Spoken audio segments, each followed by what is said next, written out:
دوستو ان دو چیزوں میں سے آپ کو سب سے زیادہ ضروری، سب سے زیادہ فائدہ مند کیا لگتا ہے؟ دولت یا علم؟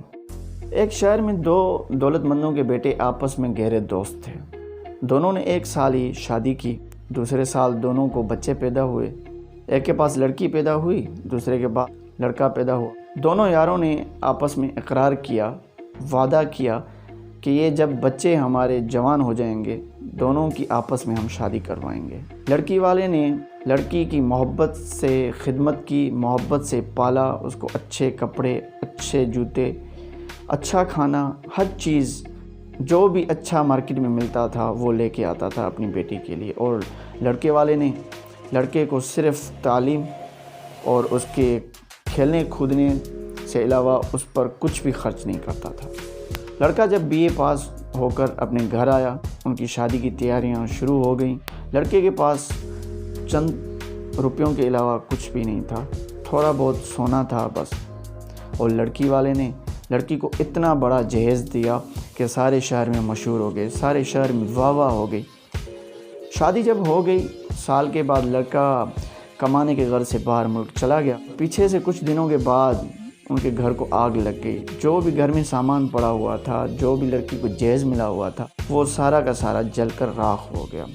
جب یہ بات لڑکی کے والدین کو پتہ چلی تو لڑکی کے والدین بھی اس صدمے میں چل بسے۔ لڑکا 2 سال کے بعد جب گھر واپس آیا، بیوی کو دیکھا تو بیوی رو رہی تھی۔ بیوی سے پوچھا کیا ہو گیا؟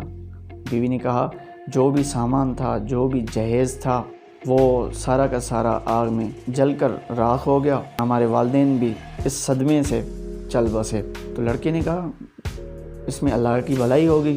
لڑکے نے 2 دن کے بعد گھر کی جو بھی ضرورت تھی اس سے دوگنا اپنی بیوی کو لے کے دے دیا اور کہا کہ تمہارے والدین نے جو دولت لوگوں کو دکھانے کے لیے ضائع کی، اس سے اپنے پیروں پر کلہاڑی مار دی ہے۔